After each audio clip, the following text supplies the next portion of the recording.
Marcel et Marie. L'infirmière se penche sur la civière, le médecin des urgences aussi. Les deux agents de police-secours font de même, et les deux brancardiers s'intéressent à la chose. C'est l'infirmière qui parle. Soyez raisonnable, madame. Vous ne resterez pas longtemps à l'hôpital. Vous allez m'enfermer, oui, et me faire Dieu sait quoi pendant que je dormirai. Ah non, lâchez-moi. D'abord, où est Marcel? Qui est Marcel, madame? La voix s'essouffle un peu, et le médecin se fâche gentiment. Écoutez-moi un peu, vous. Maintenant, c'est fini et on se calme. Vous avez eu un malaise cardiaque, pas question de partir d'ici. Allez hop, grimpez-moi cette dame aux urgences. À l'oreille de l'infirmière, le médecin glisse un ordre. Piqûre calmante, etc. L'autre hoche la tête. Les policiers s'en vont faire signer une décharge et les brancardiers poussent le chariot à travers les couloirs. Où est Marcel? C'est une idée fixe. L'électrocardiogramme a dû faire une courbe inopinée et l'opérateur gronde. Voulez-vous rester tranquille? Quelques instants plus tard, le chariot roule à nouveau dans les couloirs et le médecin de service examine le graphique.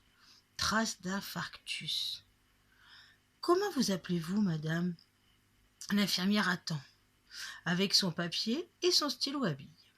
Elle doit remplir la fiche d'admission, car la malade n'a aucun papier d'identité sur elle. Je veux pas rester ici, Marcel va s'inquiéter. Madame, soyez raisonnable une seconde. Si vous voulez que votre Marcel ne s'inquiète pas, donnez-nous son nom et son adresse ou son téléphone, hein. On va le prévenir et il viendra vous voir. En attendant, il faut me donner les renseignements dont j'ai besoin. Quel est votre nom? Marie. Marie comment? Marie-Rose. Rose, c'est votre nom de famille? Si on peut dire oui, c'est l'assistance qui a trouvé ça. On ne se foulait pas à l'époque. Moi, je vous le dis. Quel âge avez-vous? 67, bientôt 68. Mais on ne saura jamais si c'est juste. Pourquoi? Vous connaissez l'histoire du bébé qu'on trouve sur les marches d'une église? Eh bien, c'est moi. La vieille dame paraît bien excitée, et le médecin fait signe à l'infirmière de laisser tomber l'interrogatoire pour le moment. Il chuchote. Elle réagit bizarrement à la digitaline. Demandez qu'on m'envoie le résultat de l'analyse de sang en vitesse. Elle n'a pas l'air mal pourtant.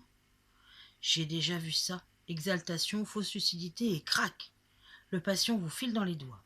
Elle devait avoir une bonne dose d'alcool dans le sang. Marie a l'oreille fine. Dites, il y a alcool et alcool, hein. C'est du champagne qu'on a bu, Marcel et moi. Et on boit jamais, ça jamais. Mais aujourd'hui, il fallait bien du champagne. Où est Marcel? Il faut dormir. C'est fait. Marie s'est endormie d'un coup comme un bébé qui réclame encore une histoire et ne finit pas sa phrase. Mais Marie-Rose n'a pas fini d'étonner l'hôpital. Il y a comme ça des gens qui ne ressemblent à personne d'autre. Pour Marie, ce qui compte, c'est Marcel. Pour Marcel, c'est Marie. Marie et Marcel, Marcel et Marie, deux êtres qui ne faisaient qu'un. Votre numéro de sécurité sociale, madame? J'ai pas ça. Moi, mon petit. La nouvelle infirmière, celle du matin, est bien jeune. Pour elle, ne pas avoir de numéro de sécurité sociale semble une tare incompréhensible. Elle contemple la drôle de vieille dame. Pas si grande, pas si grosse, le cheveu taillé au rasoir aussi court que possible, l'œil bleu acéré. On lui a envoyé ses oripeaux et on l'a revêtue d'une chemise de toile. Quel est votre métier? Le chiffon? J'ai mal à la tête. Qu'est-ce que vous m'avez fait avaler? Et puis j'ai mal à l'estomac aussi. Je vais m'en aller, donnez-moi mes affaires. La petite infirmière disparaît pour chercher du secours. Marie est déjà debout dans la salle commune, et toutes les têtes des malades sont tournées vers elle. La nouvelle fait bien du bruit. Elle empêche les autres de dormir tranquilles après le petit déjeuner. Un autre médecin arrive, encore un nouveau. Marie s'est assise sur son lit, essoufflée. Elle ne tient pas sur ses jambes, et une vague d'angoisse vient lui serrer la poitrine. Qu'est-ce que j'ai? Qu'est-ce que vous m'avez fait? Voilà que je peux plus marcher maintenant. Mon Dieu, où est Marcel? Il faut qu'il vienne me chercher, je ne peux pas rester là. Le médecin l'oblige à s'étendre, donne des ordres rapides. Nouveau chariot, transport, salle d'examen, et pour finir, chambre particulière. Marie-Rose est dans le coma. Nouvel infarctus, tuyau, oxygène. Elle ne réclame plus Marcel. Au dehors, le soleil de printemps filtre par les volets. Les jardins de l'hôpital, comme les jardins de la ville, sont en couleur. Et quelque part, dans cette ville aux couleurs du printemps, Marcel interroge fébrilement le voisin de son tas de ferraille. « Comment ça, on l'a emmené ? Qui ? » « Bah, j'ai appelé police secours, t'étais pas là. Et la Marie, elle est tombée dans la rue, là, en sortant de chez le boulanger. J'ai même ramassé sa baguette. Tu pouvais pas me prévenir ? Et où ? Où je t'aurais prévenu ? T'as disparu après la fête. » Marcel était parti, c'est vrai. Un lot de ferraille, ça n'attend pas, parfois. Et en rentrant au milieu de la nuit, plus de Marie. Pas de marmite dans la cabane, rien. Marcel est épuisé d'avoir interrogé tout le monde. Mais il a une piste.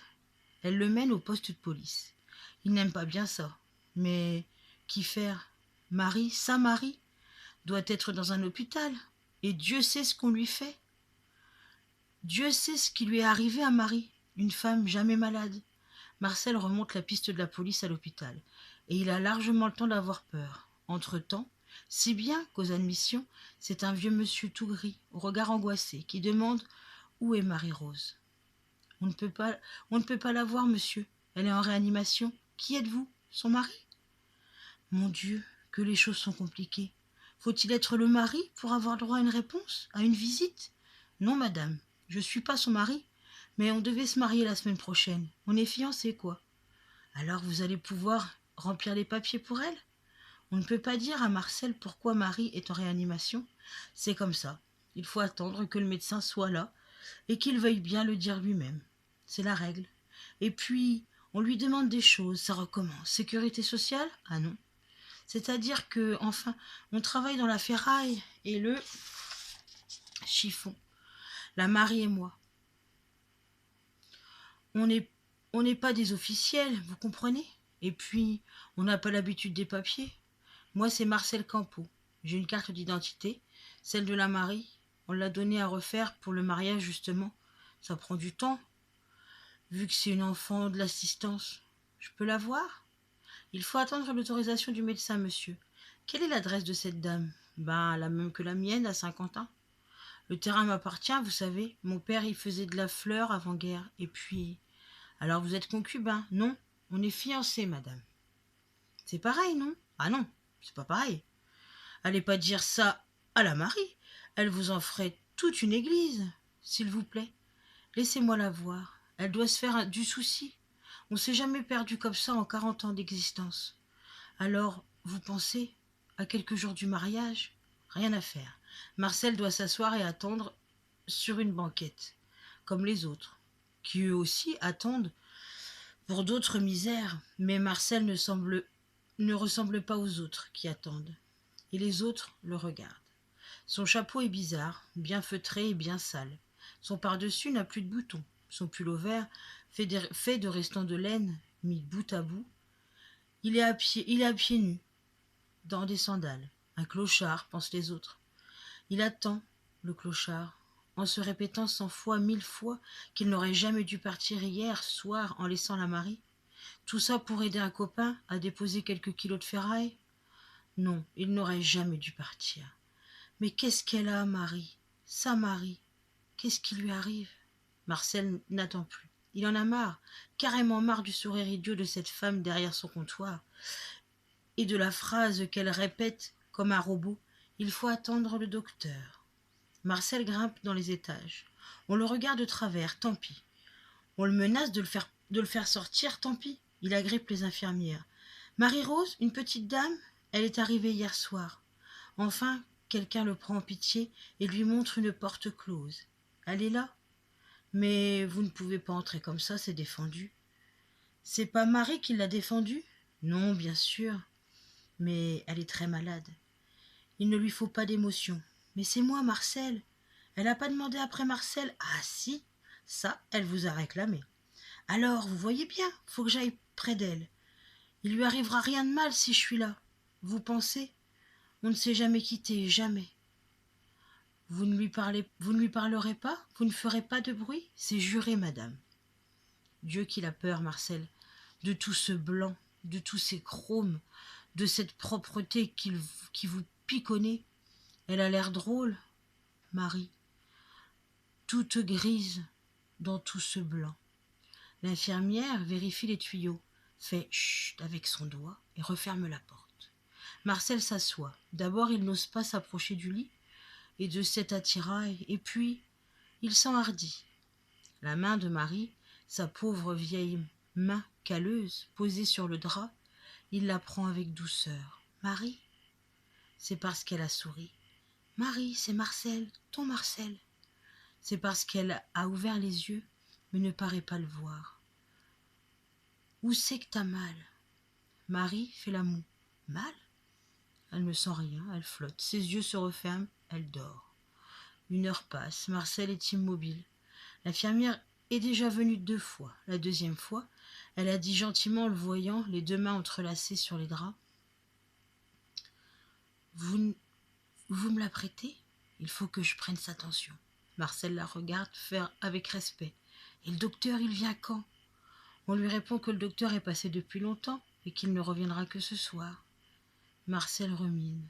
En bas, on lui avait menti et dit n'importe quoi. Heureusement qu'il est venu tout seul. Où est-ce qu'elle a mal ? On lui répond que c'est le cœur, mais qu'il ne doit pas se faire de soucis. Un infarctus, ça se guérit. La porte se referme. Marie ouvre les yeux. Ils sont plus nets, mais la voix est encore faible. « Marcel ? Je suis là. »« Marcel, faut que t'ailles chercher la robe et le curé. »« Quoi ? Tu veux tout de même pas te marier ici ? T'as juré, Marcel. »« Bien sûr que j'ai juré, mais les papiers, ils sont pas prêts. Pour le curé, ça fait rien les papiers, tu sais. Il nous connaît. T'es malade, la Marie. Faut pas t'agiter. On fera ça quand tu seras sorti, hein. Marcel, tu te dégonfles. T'as dit qu'on le ferait. Ouais, je l'ai dit, et on le fera. Alors va chercher la robe. Mais comment tu veux que j'achète ça tout seul ? T'as rien à faire qu'à aller chez la mère Céline. Elle est prête, la robe. Elle lui a même remis de la dentelle au corsage, tu verras. D'où elle vient, cette robe, t'occupe. On l'a trouvée chez Emmaüs, en allant porter les chiffons le mois dernier. Va la chercher. Va et ramène le curé. C'est pas des choses qu'on fait à l'hôpital, Marie. Et après ? On s'est bien fiancés dans la rue hier soir. Tu sais, je crois que le champagne, il est pas passé. Justement, faut attendre que tu sois guéri. Marcel, si je meurs et que tu m'aies pas épousé, dis pas ça, voyons. T'as promis, d'accord. Mais tu sais, ici, ils sont pas commodes. On veut même pas que tu parles. Alors ne parle plus et va chercher la robe et le curé. C'est mon dernier vœu, Marcel. Quelle pagaille dans l'administration. Comment ? Vous mariez ? C'est son dernier vœu et le curé est d'accord. Elle va pas mourir, dites. On dirait qu'elle va mourir. Mais non, monsieur, elle se remettra. Alors justement, ça peut attendre. C'est qu'elle a jamais été comme ça. Ça me fait peur. On avait toujours dit qu'on se marierait un jour. Ça l'a travaillé, cette histoire. C'est parce qu'elle a pas de nom. Elle n'a pas de nom vrai. À cause de l'assistance. Alors elle voulait le mien. Parce que le mien, c'est celui de mon père. C'est un vrai nom pour elle. Vous comprenez ? Et puis, on s'est connus tout môme et on s'est jamais quittés. J'ai peur qu'elle se sente partir. C'est pour ça qu'elle veut le mariage. Elle parle plus depuis qu'elle a demandé ça. Elle me fait peur. Étrange cérémonie. L'infirmière, compatissante, a fait la toilette de la mariée. On lui a passé sa robe. Elle avait l'air toute perdue dans cet amas de failles démodées et de dentelles. Marcel avait trouvé un genre de smoking, la veste seulement. Pour le reste, le pantalon à carreaux, évidemment. Mais assis à côté du lit, ça ne se voyait pas. Et il avait pensé au bouquet. Il avait acheté des alliances un peu trop grandes, mais ça comptait pas. Le curé a bien fait ça. Avec un petit sermon et tout, Marie-Rose, consentez-vous à prendre pour époux Marcel Campeau ici présent ? Elle avait des larmes bleues, la Marie, couleur de ses yeux. Après, elle n'a pas voulu enlever sa robe tout de suite. Elle s'est endormie avec, sous l'œil angoissé de son époux devant Dieu. Après avoir dit « T'oublieras pas de faire les papiers, Marcel, ça compte les papiers, Marcel. » Pauvre Marcel. Il a couru réclamer la carte et l'extrait de naissance. Il est allé à la mairie. Il a eu du mal pour expliquer que sa femme, enfin, qu'il fallait faire vite. Marie à l'hôpital dormait. ouvrant parfois ses extraordinaires yeux bleus. Marcel racontait les progrès de ses démarches. Elle souriait, heureuse. 3 jours plus tard, un officier municipal est venu enregistrer le mariage avec les infirmières comme témoins. Marie avait l'air si faible que tout le monde était ému et tout l'hôpital en parlait. Le soir, sur la pointe des pieds, on a enlevé le bouquet de fleurs pour ne pas la gêner pendant la nuit. Sur la table, il y avait un papier disant que Monsieur et Madame Marcel Campo, respectivement âgés de 74 et 67 ans, s'étaient unis légalement ce jour 2 juin 1961. Tout seul dans le pavillon rafistolé, au milieu de la ferraille, son domaine, Marcel regardait tristement la table de la cuisine et la casserole de haricots qui lui tenait lieu de festin de noces. Ça faisait drôle d'avoir une alliance après 40 ans, et ça faisait peur d'être seule sans la Marie, sa femme. Une semaine plus tard, Marie Campo était en pleine forme et exigeait de Marcel qu'il la fasse sortir de cette maudite prison. Infarctus ? Cicatrisé, en bonne voie. Pas d'inquiétude, avec un bon régime. D'ailleurs, le médecin était formel. Marie n'avait jamais été en danger de mort immédiate. Toutefois, il a précisé devant Marcel médusé, il ne lui fallait pas de contrariété, et il ne lui en faut toujours pas. Alors, si vous l'aimez, ne divorcez pas demain. Marie a capturé Marcel. Si j'avais pas été malade, t'aurais encore trouvé des excuses pour attendre. Et ça change quoi d'avoir la bague au doigt ? La voir ? Voilà ce que ça change. Et puis, ça dit que tu m'aimes. Mais on le sait déjà. Depuis 40 ans qu'ils se jouaient la même scène, il était temps de changer un peu les dialogues. Commediante, tragediante, c'est beau l'amour à cet âge.